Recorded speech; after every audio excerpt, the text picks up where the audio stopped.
What's going on, everybody? I'm your host, Ben Valiant, back with another episode of the Sports Pod. And today, I'm going to recap everything that went down in the 2024 World Series with the Dodgers coming out on top 4-1. Let me just preface this episode with this. What an action-packed World Series. And for only 5 games, that World Series had everything I was looking for. I'll get into all of it on the other side of the intro. Hit it. DiVincenzo at 3. Bang! Bang! At the wall, he jumps. It's gone. He did it. He did it. Pete Alonso with the most memorable home run of his career. All right, getting into the episode. I'm just going to start off right in the thick of things with one of the most polarizing figures in Yankee lore over the last 20 years, Aaron Boone.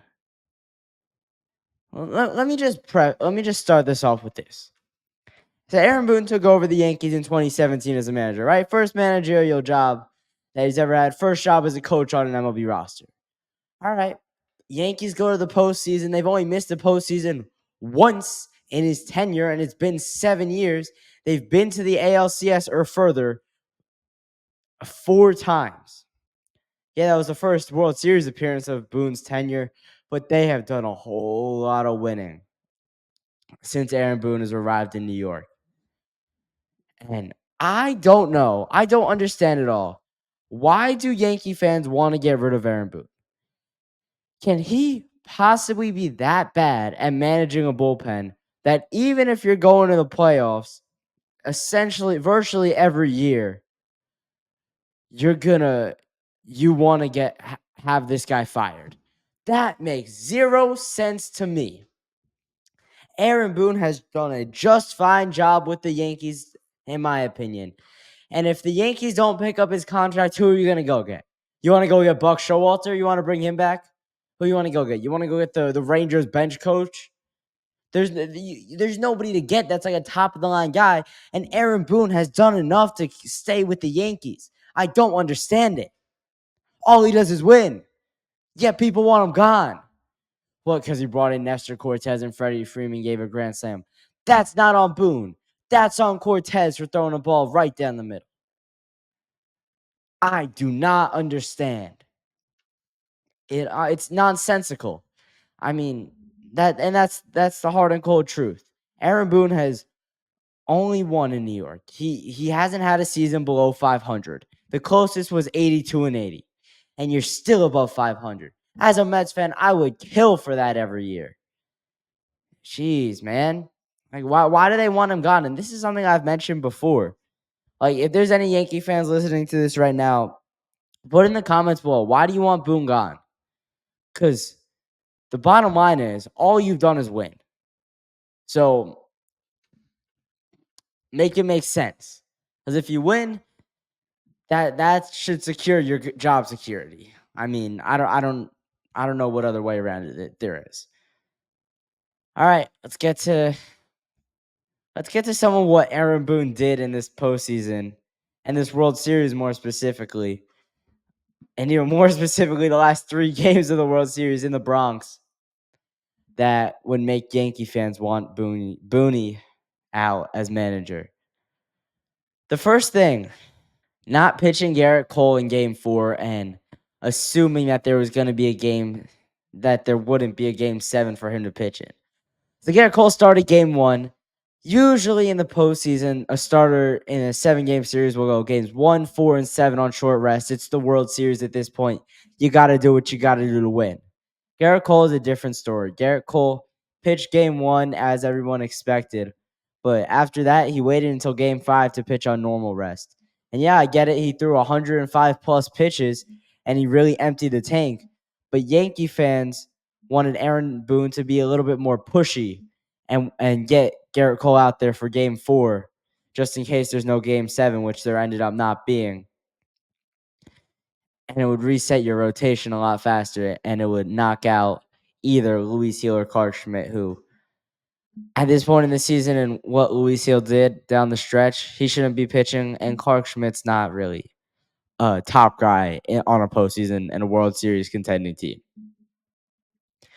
So if Garrett Cole pitched Game 4, it wouldn't have made a difference because then Carlos Rodon would have got lit up in Game 5 and the same result would have happened. Second, the way he used his bullpen the whole series, this wasn't just the games in the Bronx. Whether it was bringing in Nestor Cortez in Game 1, whether it's pitching Mark Leiter, and this is something I haven't heard Yankees fans talk about as much, but Mark Leiter got a lot of appearances in that series. He pitched Games 4 and 5, I believe, and he didn't do a bad job. But prior to that moment and early in the season when he was acquired by the Cubs, Mark Leiter Jr. was god awful. The dude was just not it. He didn't have it. He wasn't good for a high leverage reliever. He was the Mets' Oscar Brazabon. Yankees brought him in here with hope that he could be something. Throw him a bone. Let's see what he does with it. Maybe he catches lightning in a bottle and goes on a dominant stretch for the rest of the year. That was not the case. Instead, Leiter Jr. struggled and he didn't do much of anything on the stretch. But when his number was called in the postseason, I can't knock him. He was pretty dominant and he got the job done for the Yanks. But pitching Luke Weaver on 3 straight days for the first time in his career, that's not the move right there. I mean, he was good with Clay Holmes. I thought he used Clay Holmes in the right situations and pulled the plug at the right time. Tommy Kahnle didn't have it a lot in the World Series. The big issue was the control, and this goes for all the Yankees relievers. A lot of them just couldn't put the ball in the zone, and that's what the Yankees needed. They didn't need overpowering stuff. They just needed guys who could put the ball in the zone and get outs and be productive for their team, and they didn't have enough of that. The Dodgers tagged the Yankees bullpen quite a bit in this series. All right. That's enough piling on Aaron Boone, because at the end of the day, I think he should still be the Yankees manager. I think the Yankees pick up his option, give him another year, extend him after that, and he'll be their next Joe Girardi. Because the reason Joe Girardi got fired was because the Yankees organization and Brian Cashman had felt they maxed out their potential with Girardi. That's not the case with Boone. I think the Yankees can still win a World Series with Boone. Yeah, he's not hard enough on his players and the fundamentals are terrible, but that's the players. That's just the players putting work in the fundamentals part, at least. Yeah, he's got to get on his guys a little bit, be a little bit more disciplined. But other than that, Boone has done a fine job, in my opinion. All right, let's get to game. Let's start with Game 4 and Freddie Freeman. Freddie Freeman was on an absolute heater this entire World Series. He wanted to go home and rest that ankle as fast as humanly possible. He hit a homer in each of the first 4 games, set a new World Series record by homering in 7 straight World Series games. Respect. He was on one. He killed the Mets all the time. He killed the Yankees in this series. New York Killers. The Yankees lose. And that's all it is. The trolling is going to be through the roof with these Yankees. I'll get to the 5-run inning later. But that's the let's stay with Game 4 for a second. I mean, this was a good win for the Yankees. This was what they needed to do. They were on their last leg, the last stand. They came out, they gave up the lead early, and they fought back the whole way. They had 1 inning where they had a 3-run homer, and then Gleyber Torres went Yahtzee, another 3-run bomb. And then they tacked on another run. They won that one 11-4. And I mean,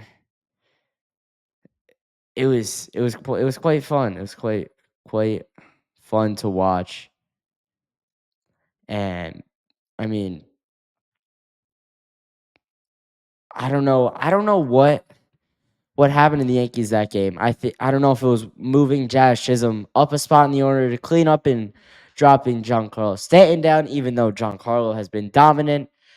And the thing with this Yankee team is that they steal bases. They were a threat on the base pass. And I've talked to Eli Fishman from the Patriots before. I talked to him over this summer. Somerset Patriots, who is the Yankees Double-A affiliate, and I asked him, I was like, is stealing bases a point of emphasis throughout the organization? Because that hasn't been a threat for the Yankees, and it's been something they were criticized on.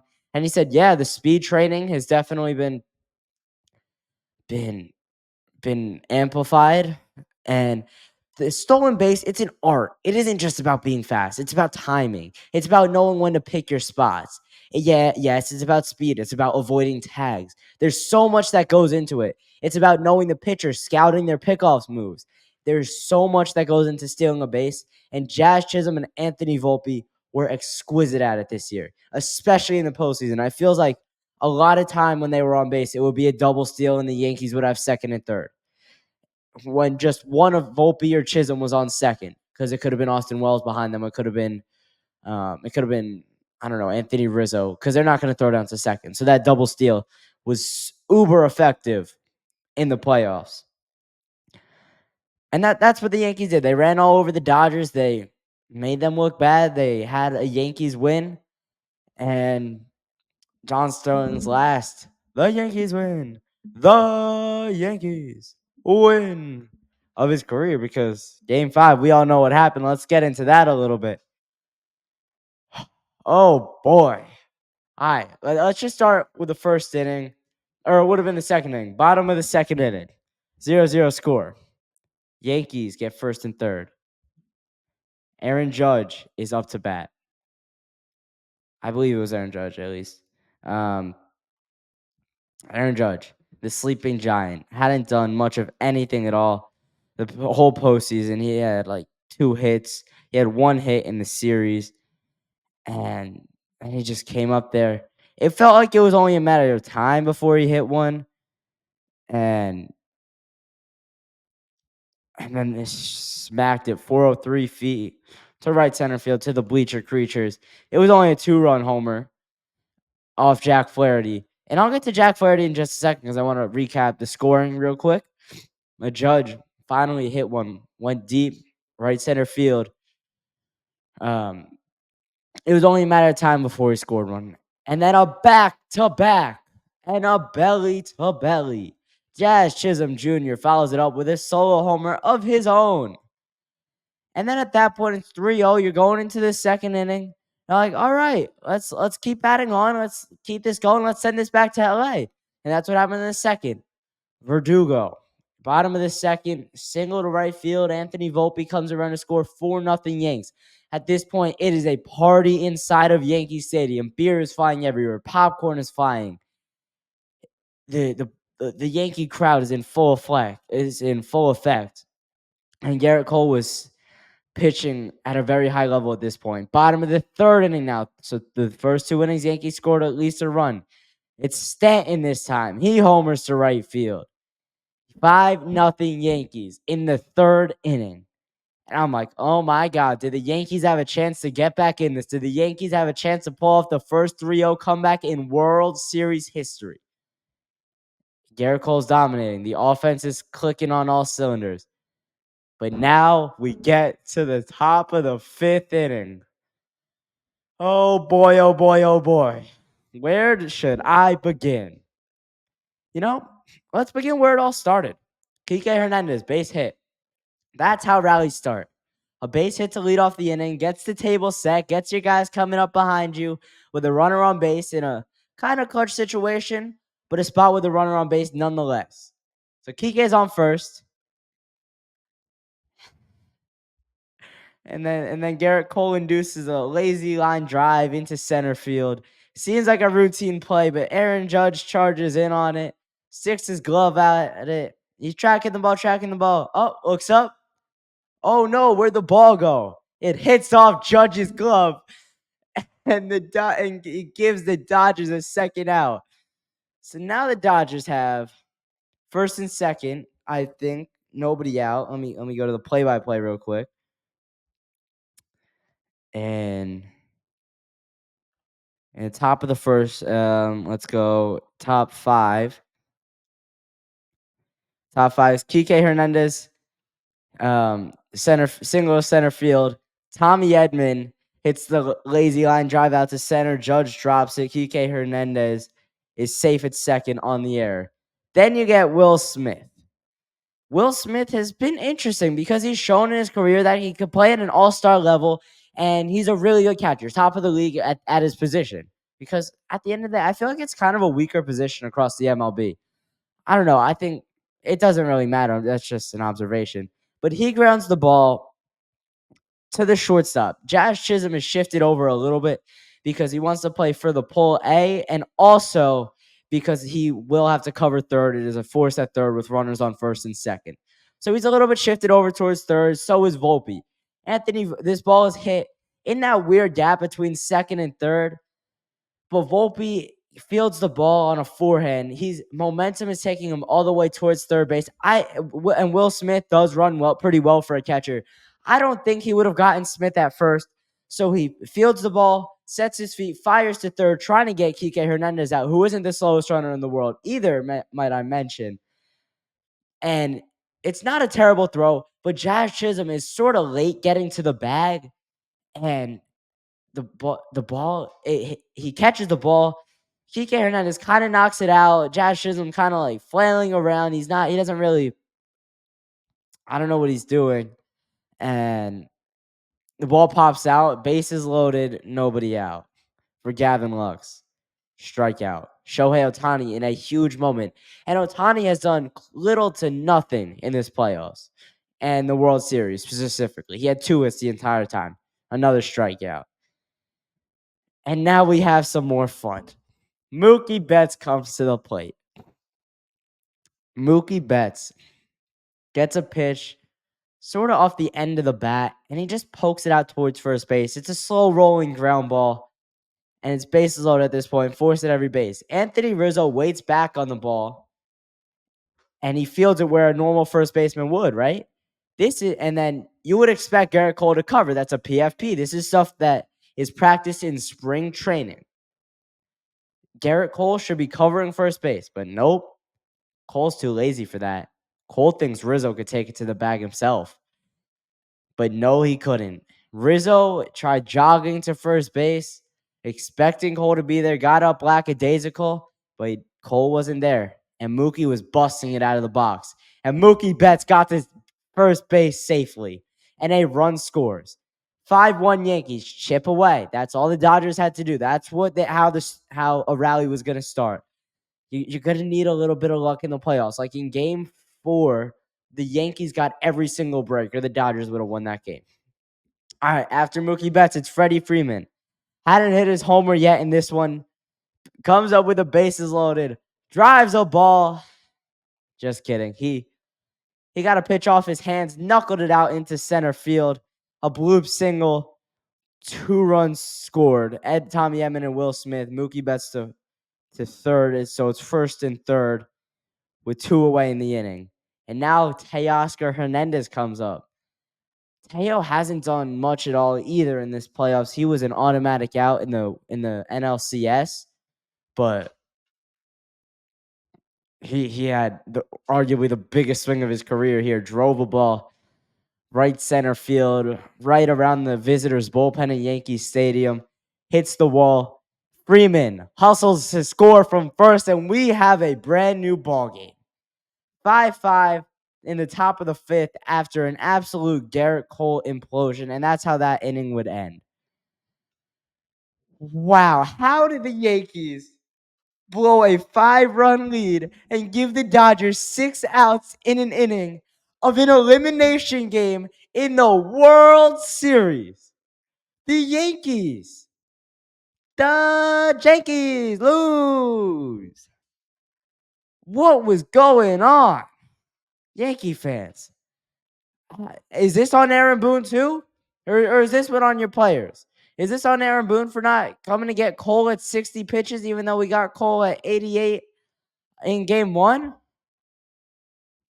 No, this is on the players. This is on the captain. This is on 9-9. This is on Judge. He's got to make that first out of the inning. And that was the big one.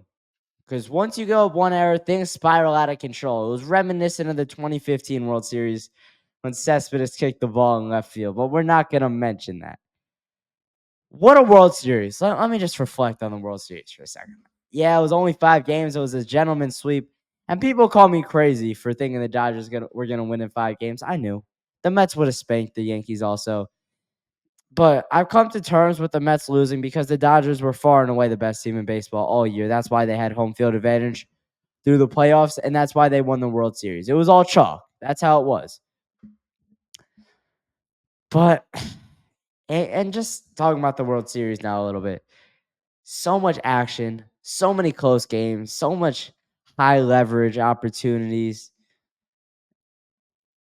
The Fall Classic, which is always the spectacle of the sport, the biggest stage when the lights shine the brightest, it didn't disappoint this year.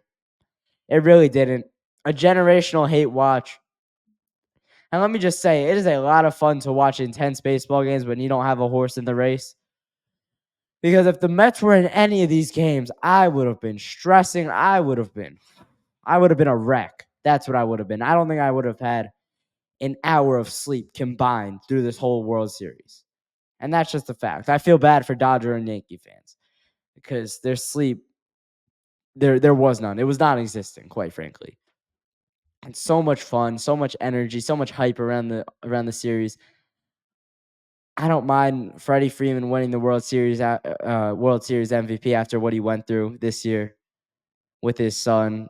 He deserved it. Fought through the whole playoffs on one leg, and he was a killer in the World Series. Oh, I didn't talk about the Mookie Betts fan interference. Let me get to that, and then I'll wrap the episode up. This is going a little bit long. So this was game 3, it would have been. Second inning. Foul ball, I think it was Gleyber Torres down the right field line, right on the line of out of play, like where the wall is on the side wall. Mookie Betts climbs on the wall, makes a nice catch, leaning into the crowd. And these 2 Yankee fans just try to wrangle and jostle with Mookie and try to pry the ball away. And they do succeed. They pry the ball out of his glove, and it pops into foul territory in right field. Mookie drops down from the wall, signals to the umps that he made the catch. It was reviewed, and Gleyber Torres was out. But those 2 Yankee fans are disgraceful to the sport of baseball. That is embarrassing. That is not what baseball is built on. That is not what Yankee fans should be built on. It's embarrassing for Yankee fans. It is embarrassing for the Yankees organization. It is embarrassing for the league as a whole. Those guys spent probably $3,500 on those tickets, and they got ejected after the first inning. And let me just say this. Them getting refunds it's pretty dumb. I don't know why. It doesn't make sense to me. But how do you do that? What are you doing? You're not in the game, man. I let the players play. That's what it is at the end of the day. That's awful. All right, that's going to do it for this episode. What a World Series it was. Dodgers win at 4-1. Dodgers are your World Series champs. Can't use the Mickey Mouse allegations anymore. All right, I've been your host, Ben Bally. Make sure you leave a like, comment, and subscribe. Check out all my socials linked in the description below. And keep it locked with the Sports Pod.